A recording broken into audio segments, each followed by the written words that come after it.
Aha, başladıq. Deməli, bax, bu gündən bir neçə dərs, 4 dərs təqribən yox, elə konkret olaraq 4 dərs. Python köməyi ilə modelləşdirmə gəlir. Demək, Python köməyi ilə modelləşdirmə dərslərində biz əslində sizin keçdiyiniz o Python proqramlaşdırma dilini keçmişsizdə dərs olaraq. Burada sadəcə olaraq biz bir dəfə də onun üstündən belə səthi şəkildə keçəcəyik. Təbii olaraq da 90 saatın yerinə 4 saatla keçə bilmərik də o boyda proqramı, amma sadəcə olaraq vacib olan hissələrini deyəcəyik, sonra da ona aid tapşırıqları işləyəcəyik. Deməli, birinci növbədə başlayırıq nədən? Demək, Python proqramlaşdırma dili niyə məhz birinci növbədə niyə müxtəlif proqramlaşdırma dillərindən istifadə edirik? İkincisi, niyə Python öyrənirik? Birincisi, proqramlaşdırma dillərinin müxtəlifliyinin ən əsas səbəbi odur ki, biz fərqli məsələləri həll eləmək istəyirik və fərqli məsələlərə fərqli yanaşma ilə yanaşıb həll eləmək istəyirik. Bunun üçün də artıq fərqli proqramlaşdırma dilləri ortaya çıxır. Məsələn, C++-da keçmişsiniz, Python-da keçmişsiniz. Görürsünüz, sintaksisləri fərqlidir, düzdür? Yanaşma tərzləri fərqlidir, məntiqləri fərqli, işləmə məntiqləri fərqlidir. Yəni, bir neçə səbəb var bununla bağlı. Əslində cəhdlər çoxdur. Universal proqramlaşdırma dili olsun. Məsələn, bununla bağlı ən əsas cəhdlərdən biri Java-dır. Ya da C# məsəl üçün bunun üçün nəzərdə tutulub. Görürsünüz, C var, C++ var. Bir də üzərinə C# da keçirilir. Amma hər birinin özünə uyğun çatışmazlıqları da var, müsbət tərəfləri də var. Eyni qaydada Python-da, məsəl üçün əsas məqsədlərdən biri Python-da universallıqdır, amma yenə də görürsünüz ki, başqalarından da eyni məsələ üçün istifadə etmək olur. Amma müəyyən mənada Python hal-hazırda elə ən universal dillərdən biridir. Yəni, süni intellektdən tutun, web saytların proqramlaşdırmasına qədər, robot texnikaya qədər, hansı sahəyə istəyirsinizsə, düşünürsünüzsə, o sahədə Python'dan istifadə eləmək olur. Və nəhəng korporasiyaların böyük əksəriyyəti hal-hazırda Python'dan istifadə edirlər. Xüsusən ən böyük üstünlüyü, ən böyük özəlliyi üst tanıma sistemlərində işləməsidir. Yəni, o Face ID ilə işləyənlər var, sistemlərin qurulması. Bax, onlarda ən rahat məntiqi qurula bilən dil Python dilidir. Məşhur proqramlaşdırma dillərindən burada bəzilərini verib. PHP-dir, JavaScript-dir, C++-dir, sonra Java-dır və s. İndi bu da əsas üstünlükləri. Deməli, ən əsas üstünlüyü nədir? Öyrənməyə asandır, işləmə məntiqi insan beyninin işləmə məntiqi ilə birə-bir eynidir. Yəni, nə düşünürəmsə onu yaza bilirəm. Digər proqramlaşdırma dillərində bunu eləmək çətindir biraz. Amma Python direkt nə düşünürəmsə, məsələn, demək istəyirəm ki, salam. Mən sadəcə olaraq print salam yazmağım kifayət eləyir onun üçün.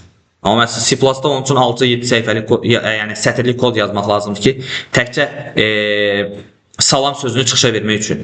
Məsələn, bizə keçəndə deyirdilər ki, ən sadə deyil, Pascal'dır, öyrədirdilər elə.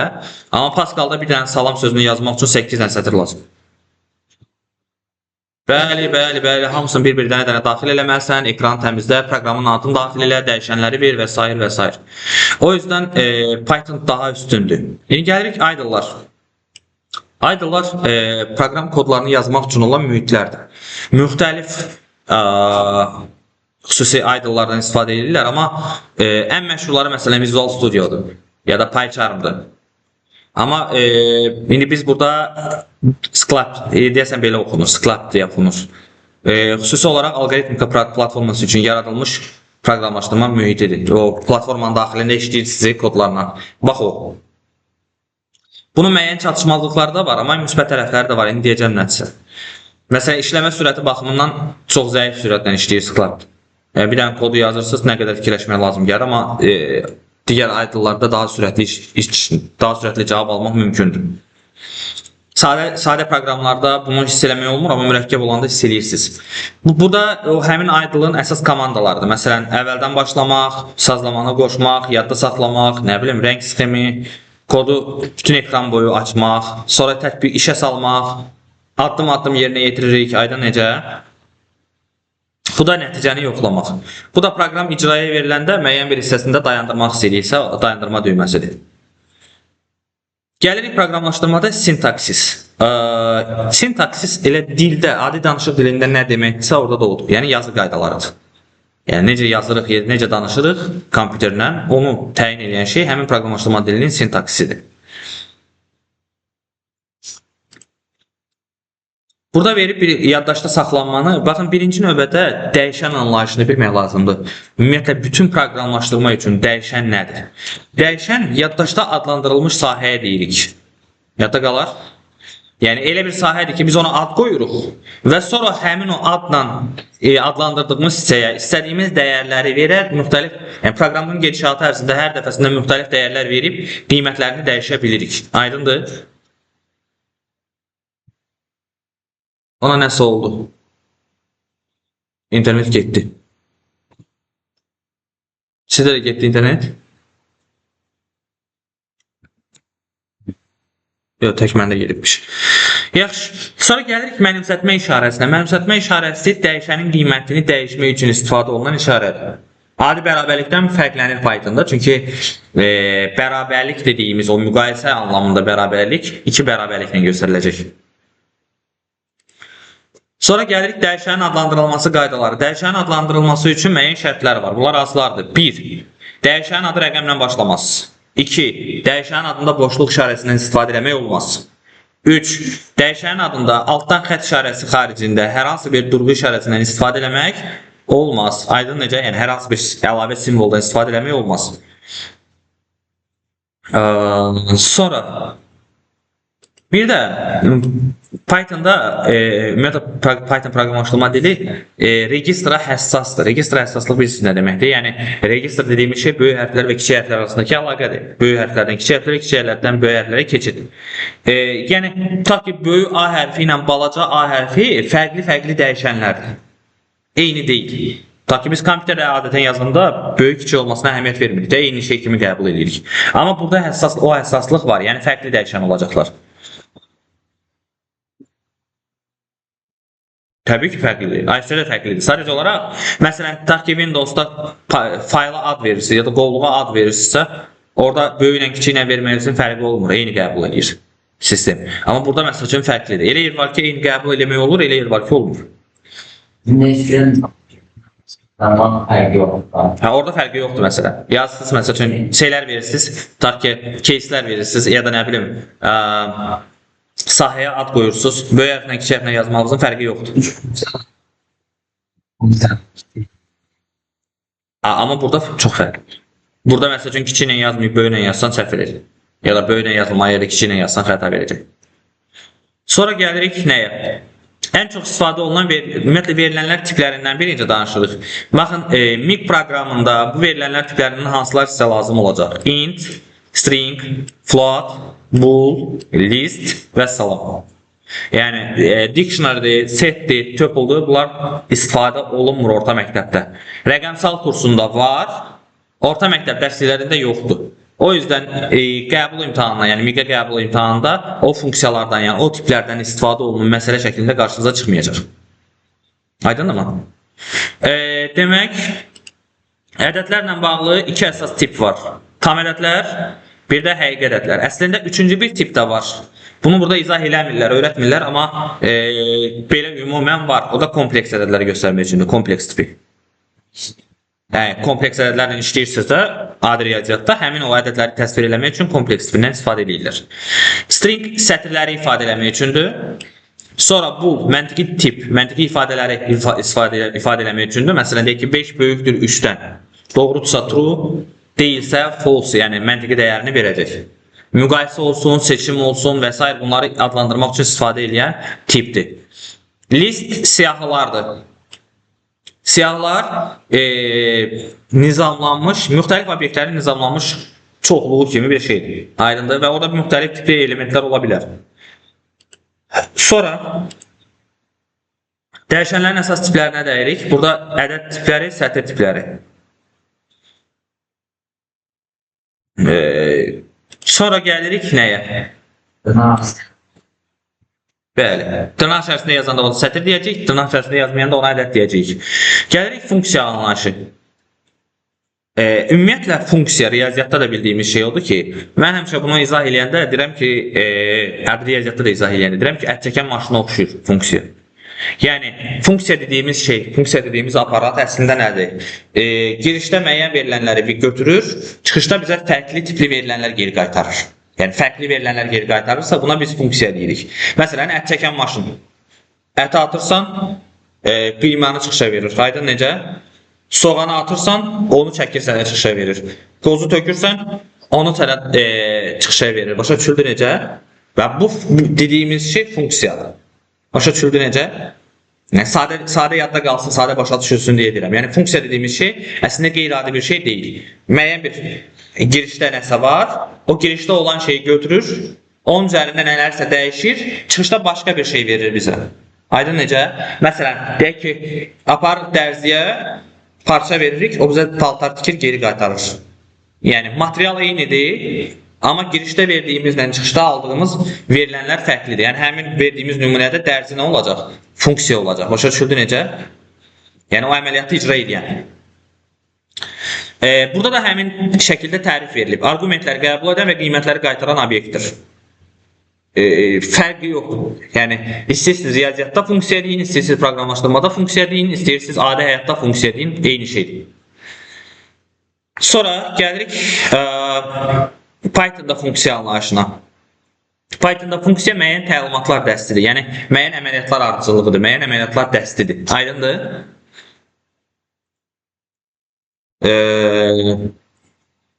Baxın, funksiyalar müəyyən alt kateqoriyalara bölünür. Birincisi standart daxili funksiyalar. Məsələn, sum, maksimum, minimum, aydın necə? Ya da ki, nə bilim, len və s. Belə funksiyalar var ki, hansı ki, bunlar daxili funksiyalardır. Bəli, birbaşa proqramın özündə var və biz onları yazanda əlavə nədənsə istifadə eləmirik. İkincisi, modul daxili funksiyalardır. Bunun üçün import sözündən istifadə edirik. Yəni, hər hansısa bir modulun daxilində həmin funksiyalar var, onları çağırıb istifadə edirik. Üçüncüsü isə istifadəçinin daxil elədiyi funksiyalardır. Yəni, biz özümüz funksiya yazırıq, həmin funksiyaları çağırırıq. Aydın necə? Ümumi görünüş belədir. Funksiyanın adı, bir də onun içindəki nə? Argumentlər, fərqi yoxdur, nə olursa olsun. Məsələn, ən sadəsi print, input və s. İndi belə zənn edirik ki, siz bunların nə olduğunu bilirsiniz. Fikir verirsiniz, dərsə elə qruplar ki, yəni bilirlər bunları, sadəcə təkrar edirik.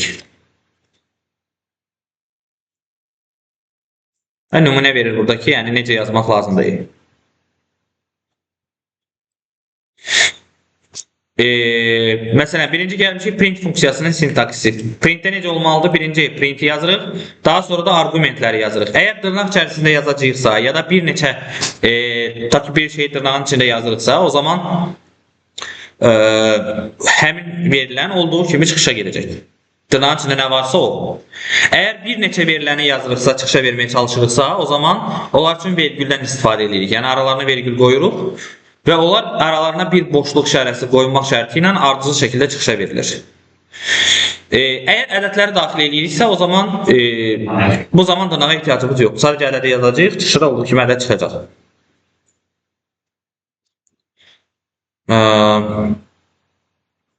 Və nümunələr verib, hesab əməlinin icra olunması ola bilər içində. Sonra burada məsələn, dırnağa ehtiyac yoxdur, onu deyir və s. Və bir neçə dənə arqument olanda da onların arasında boşluq qoymaqla onlara nə edəcək? Çıxışa verəcək. Printin içində hər şey eləmək olur. Hətta printin içində dövr də vermək olur. Məsələn, bax, sadə bir nümunə verək. Deyək ki, mən printin içində dövr vermək istəyirəm. Gəlin yazaq da Python.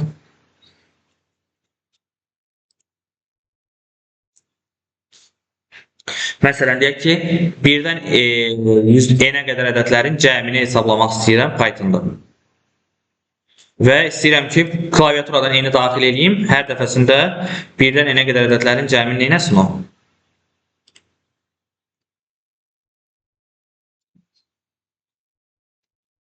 Bunları silək.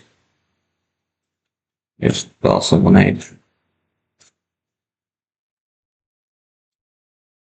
Buna ehtiyacımız yoxdur. Bax, deyək ki, yazıram, deyək ki, n bərabərdir int input. Yəni, n ədədini daxil edəndə 1-dən n-ə qədər ədədlərin cəmini hesablasın. Ya da ki, məsələn, 1-dən n-ə qədər ədədlərin kublar cəmini hesablasın. Belə bir proqram yazmaq istəyirəm. Yəni, 1-in kubu, 2-nin kubu, 3-ün kubu, 4-ün kubu, 5-in kubu, n-in kubuna qədər hamısını hesablasın. 2 sətirdə yazar print sum. Belə bir şey yazacağım. Deyək ki, i-nin kubu for i in range. Bunların nə olduğunu bildiyinizi düşünürəm. Deyək ki, 1-dən n plus 1-ə qədər. Və salam. Məsələn, deyək ki, 1-dən 3-ə qədər olsa. 1-in kubu, 2-nin kubu, 3-ün kubu toplayanda neçə eləyir? 9 üstə gəlsin 27, 36 eləməlidir. Görək 36-nı verəcək mi bizə? Bağlamamışıq mötərizənin birinin haradasa. Burada birini də bağlamalıyıq.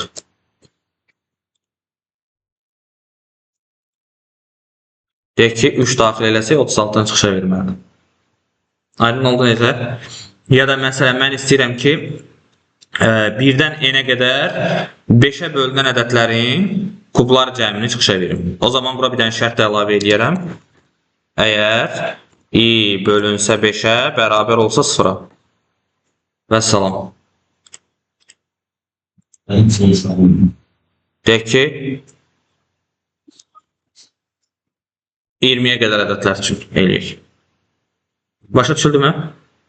Yəni, bunu nə üçün deyirəm?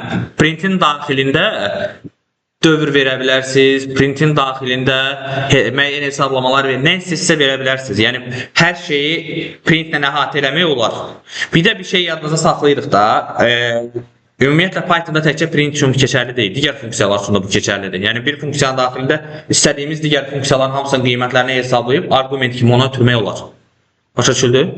Biz əslində burada bir neçə iş gördük də, range'in qiymətlərini hesabladıq burada, siyahı düzəltdik. Sonra bu siyahının qiymətini ötürdük sama, cəmlədik onu.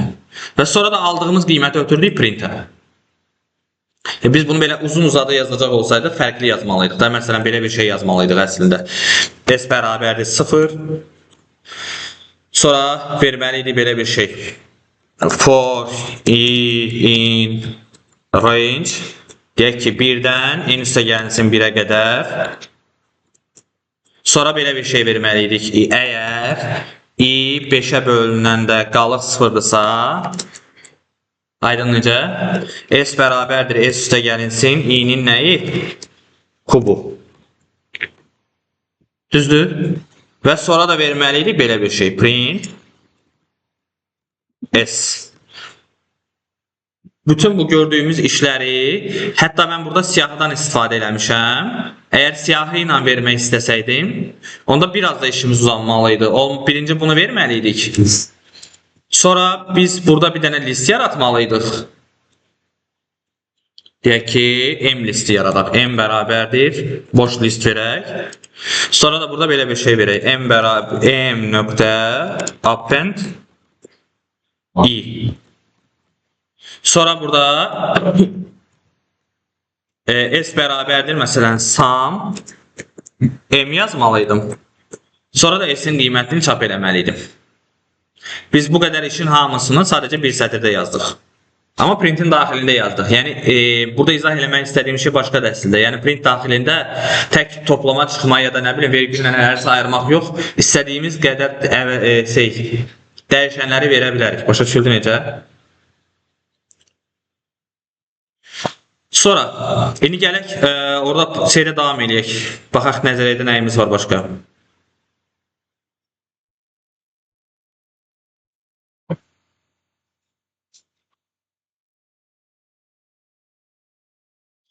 Gəlirik input funksiyasına.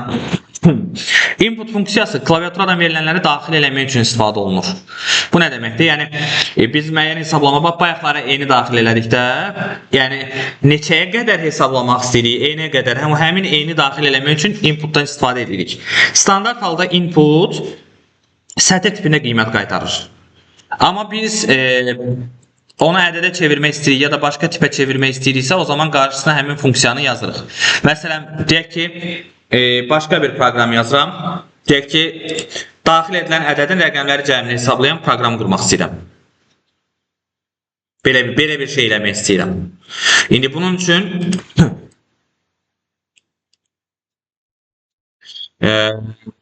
yəni, belə deyək. Ya da bunu silək ümumiyyətlə buradan. Yazacağım belə bir şey.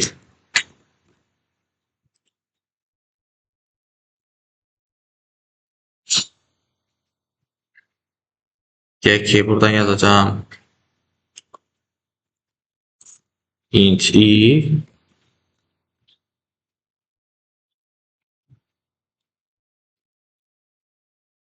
bunu da yığışdıracağım.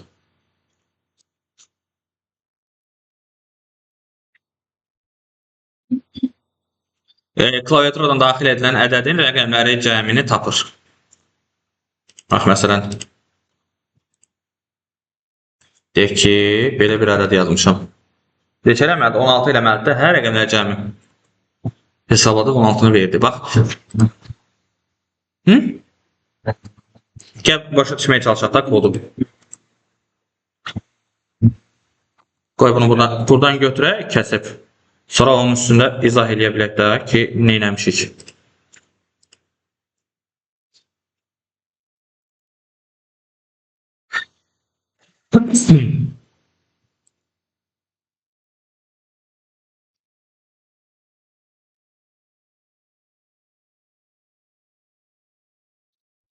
Bax, burada elədiyimiz iş nədir? Birinci növbədə onu başa düşək. Birinci növbədə n bərabərdir, input verdik. Input hansılara da daxil eləmişdik? Burada daxil elədik bir dənə qiymətlərini baxaq. Bayaq daxil elədiyimiz hansıydı? Deməli, 3652. Düzdürmü? Daxil elədik burada 3652-ni. Bunu sətr tipinə götürürmü bu? List sətri siyahıya çevirir. Yəni, nəticədə burada belə bir şey alacağıq.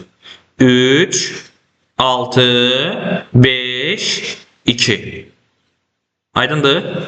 Və daha sonra nə iş görürük biz burada? Cəmlə, hələ ki cəmləməklə işimiz yoxdur. Birinci bunu başa düşək. Bu hissəni, bu nə iş görür? For i in n nə deməkdir? I-nin dəyərləri n-in içindəndir. Yəni, bir n-in içindən bir qiymətləri götür və nə iş gör? Onu tam ədədə çevirərək siyahının içinə yığ. Aydındır? Yəni, buradakı əməlin nəticəsi bu olacaq. 3, 6, 5, 2. Hamısını ədədə çevirəcək, bütün qiymətləri. Və daha sonra bu sum funksiyası nə iş görür? Ədədin rəqəmlərini toplayır, 16. Və print də nə eləyir? Həmin 16 dəyərini çıxışa verir. Başa düşdük? List sətri ümumiyyətlə siyahıya çevirmək üçün istifadə edirik də. Sətr şəklində veribsə nə isə, onu siyahı şəklində ifadə eləmək üçün. Aydındır? Sonra. Necə?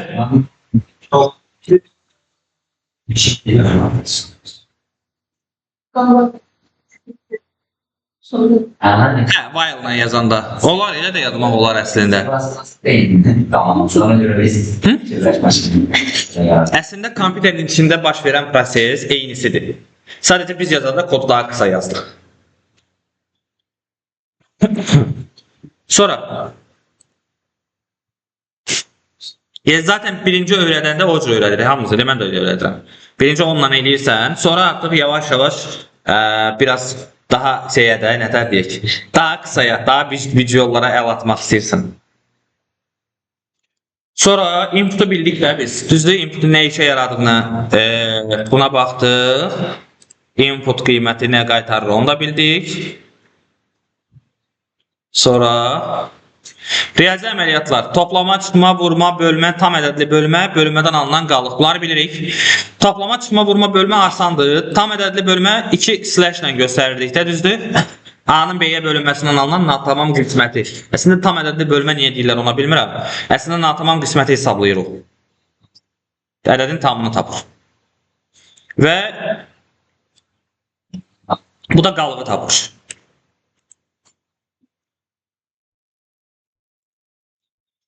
Bu da onların qiymətlərinin hesablanmasıdır. Sonra burada bir dənə bu tam ədədli bölmə və qalıqlı bölmənin şeylə izahı var. Deməli, əgər ədədlər mənfi olsa, bax, ümumiyyətlə belə bir şey bilirik də biz. A ədədini B-yə böləndə natamam qismət, bir də qalıq alırıq, elə deyil. Buradan A nəyə bərabərdir? B vur C üzərinə gəlinsin qalıq. Bunu yadda saxlayırıq. 5-ci sinif səviyyəsində bir şey elədir. Bir də ikinci bir şey bilirik biz. Hər bir tam ədəd, hər bir ədəd, tam ədəd deməyək də, ümumiyyətlə hər bir həqiqi ədəd nəyə bərabərdir? Özünün tam və kəsr hissələrinin cəminə bərabərdirmi? Doğrudur bu. Məsələn, deyək ki, 2,3 olsa, bunun tam və kəsr hissəsi nədir? 2 tamdır, 0,3 də kəsrdir. Doğrudur. İndi tam ədədli bölmədə də eyni prinsipdən istifadə olunur. İndi məsələn, mənfi 2,3 yazsam, bunun tam və kəsr hissəsi nə olacaq? Mənfi 3-dür, tamdır. 0,7 də bunun nə idi? Kəsr hissəsidir. Doğrudur. İndi tam ədədli bölmədə də biz bundan istifadə edirik. Məsələn, bax, deyirəm ki, mənfi 7-ni tam bölə 2-yə. Neçə düşəcək burada? Normalda mənfi 7-ni 2-yə bölsə neçə düşür? Mənfi 3,5 düşür. Düzdür? Mənfi 3,5-in tam hissəsi neçədir? Mənfi 4. Deməli, bunun cavabı mənfi 4-dür. Yəni, hər bir ədəd, deyək ki, bax, M ədədindən söhbət gedirsə, M ədədinin tam hissəsi, M ədədi böyük bərabərdir özünün tam hissəsindən. Düzdür? Kiçikdir nədən? M-in tam hissəsi plus 1-dən. Düzdür? Bu aralıqda qiymət almaq məcburiyyətindədir. Məsələn, deyək ki, bu mənfi 3,5 olsa, bu hansı tam ədədlərin arasında yerləşir? Mənfi 4 nə? Mənfi 3-ün. Ona görə bunun tam hissəsi neçədir? Mənfi 4. Aydındır. İndi biz bunu bildik də necə hesabladığını. Elə deyil. Məsələn, belə bir şey verirəm. Mənfi 7 ya da mənfi 17 bölünsün 5. Bunu tapaq. Neçə eləməlidir? Qalığı tapmaq istəyirəm indi. Bax, normalda bunu yadımız, buna baxacağıq biz indi. Normalda necədir bunun tamı?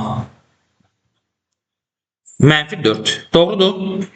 Yəni, mənfi 17 bərabərdir. Bölənimiz nədir? 5-dir. 5-i vururam mənfi 4-ə. Üstünə də gəlirəm nəyi? Qalığı. Əslində bu qalığı hesablayır da, elə deyil. İndi burada qalığı tapmaq üçün nə etməliyəm? Qalıq bərabərdir.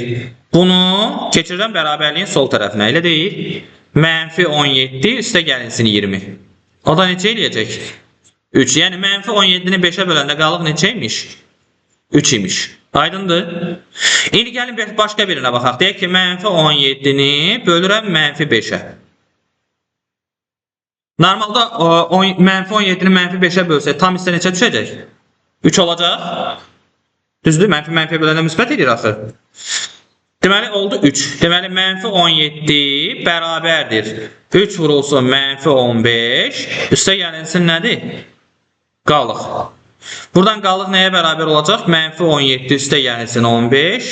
Mənfi 2. Niyə 8? Mənfi 17 üstə 15 gəlir. 15 mən. Burada 3 vur 5'dir. 15. Mən səhv yazmışam 15.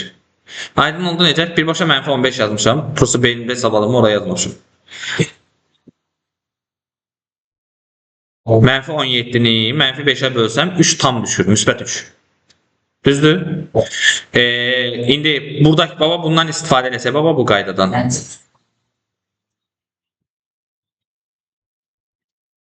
Hə, orada da mənfi 2 qalır. İndi bəs bir də belə ola bilər də, mənfi, deməli 17-ni, müsbət 17-ni bölərəm mənfi 5-ə. İndi burada olanda da yenə həmin şeydir. Mənfi 17-ni mənfi 5-ə bölsək neçə tam düşür? Mənfi 4 olur. Mənfi 3 tam neçəsə eləyir? Mənfi 4 götürürük də tam hissəsini, elə deyil. O zaman necə olacaq bu? 17 bərabərdir. Mənfi 3. Yox, mənfi 3 yox, sorry. Mənfi 4, hə? Vurulsun mənfi 5. Üstə gəlsin nədir?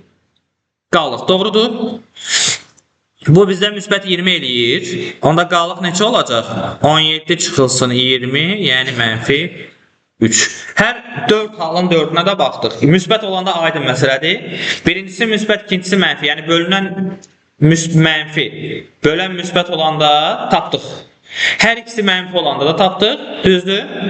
Bölünən müsbət, bölən mənfi olanda da tapdıq. Təbii ki. Tam başa düşdük bunları. Burada izah eləmək istədiyi şey əslində odur. Baba bu. Hə? Eyni şeydir. Bəli, eynisi. Bəzi istisnalar xaricində Pythonda riyaziyyatdan kənar nəticə ala bilmirik. Məsələn, istisnalar hardadır? 0 üstü 0 nəyə bərabərdir? Qeyri-müəyyənlikdir. Doğru, təyin olunur. Sadəcə qeyri-müəyyənlikdir. Amma 0 üstü 0 Python 1 verir cavab olaraq. Çünki qeyri-müəyyənliyi təyin edə bilmirik kompüterdə. İzah edə bilirəm. Bir də bəzi yerlər var. Məsələn, nəticə normalda məsəl üçün düşünürsən ki, gəlin sadə bir nümunə yazım. Dünənlərdə mənə onunla bağlı bir sual atmışlar. Və məsələn deyirəm ki, 7 bölünsün 3. Deyək ki, ədədin tam və kəsr hissəsini ayırmaq istəyirəm. Elə deyilmi? 7 ədədinin tam hissəsini 3-ə bölüm, ta ki 7 bölü 3-ün deyək də, tam və kəsr hissəsini ayırmaq istəyirəm. Ya da ki, hər şey qoyuram qırağa. Tutaq ki, A bərabərdir, 3,6 ədədi vermişəm. Elə? Mən 3,6 ədədinin tam və kəsr hissələrini ayırmaq istəyirəm. Normalda bunun tam hissəsi neçədir? 3, kəsr hissəsi neçədir? 0,6, belə olmalı deyil. İngə baxaq. Deməli, A-nın tam hissəsini tapmaq üçün nə etmək lazımdır? A bərabər, deməli, A-nı bölməliyəm nəyə? 10-a. Daha doğrusu 1-ə, hə? A-nın 1-ə bölünməsindən, tutaq ki, 5,2-dir. 1-ə bölünməsindən alınan tam ədəd 5 olacaq da, elə deyil. Tam hissəsini tapmışam. Çıxır cavab. Kəsir hissəsini tapmaq üçün nə etmək lazımdır? Ədədin özündən tam hissəsini çıxmaq lazımdır, düzdür? Yəni, A çıxılsın, A-nın 1-ə bölünməsindən alınan tam ədəd. Ala bilmirik, maalesef. Başa düşüldü? Belə incə xətalar verir, bu kalkulyatorda da olur. Bunun səbəbi nədir əslində? Sizə say sistemlərini keçmişdim mən. Xətalar verir. Məsələn, deyək ki, 3,6 ədədini götürüb ikili say sisteminə çevirin desəm. Necə çevirəcək bunu? 3, 1, 1 deməkdir, tam hissəsi, elə deyilmi? 0,6-nı nə eləyirdik? 0,6-nı vururduq 2-yə, neçə eləyir? 1,2. 1-i götürüb yazırdıq bura. 0,2-ni vururdum 2-yə, neçə eləyirdi? 0,4. 0-ı götürüb yazırdım bura. Sonra 0,4-ü vururdum 2-yə, neçə eləyir? 0,8. 0'ı yazıram bura, düzdür? Sonra 0,8'i vururam 2'ye, neçə eləyir? 1,6. 1'i yazıram bura. 0,6'nı vururam 2'ye. Bu qayda ilə davam edəcək bu. Bizdə isə kompüterdə isə sonsuz davam edən bir proses yoxdur. Yəni müəyyən məhdudiyyətimiz var. Mən məsəl üçün məhdudiyyət qoyuram. Deyək ki, vergüldən sonra 20 rəqəmdən sonra dayan. Aydındır. Aldığım ədədi təzədən onluq say sisteminə çevirsəm, eyni ədəd ala bilməyəcəm. 0,6 ala bilməyəcəm heç bir. Çox cüzi bir xəta alınacaq orada. O heç. Burada da zaten bizim aldığımız xətaya baxın. Neçədir bu? Vergüldən sonra neçənci rəqəmdir? 1, 2, 3, 4, 5, 6, 7, 8, 9, 10, 11, 12, 13, 14, 15, 16. Yəni 10 üstü mənfi 16 qədər xəta var. Çox kiçik xəta payıdır. Amma şey deyil də o. Necə deyək? Belə göz ardı edirik müəyyən hesablamalar var da, amma baxır nəyə hesablayırıq da. Başa düşüldü necə? O yüzden belə tipik xətalar qarşımıza çıxa bilər. Sadəcə olaraq Amma yerdə qalan bütün hesablamalarda doğru nəticə alacaqsınız. Məsələn, bayaq yazdıqlarımızı yazaq burada. Nə idi burada? Mənfi 17-ni böldük nəyə? Qalığı tapırdıq da. Böldük neçəyə biz? 5-ə. Elədi 3. Düz. Sonra 17-ni böldük mənfi 5-ə. Aldıq mənfi 3. Sonra mənfi 17-ni böldük mənfi 5-ə. Aldıq mənfi 2. Adi 17-ni də böldük 5-ə. Aldıq müsbət 2. Yəni, necə demişdik, həmin nəticəni ala bilirik. Yəni, riyazi olaraq yazdığımız şey doğru çıxır. Sonra, baxaq görə başqa nə var burada? Bunlar ola həmin şeyləri danışır. Ədədin mərtəbəti. Hə, tamam. Burada qaldı müəyyən qədər şeylər. Gərək özünüz baxıb tapşırıqları işləyəsiniz. Buyur.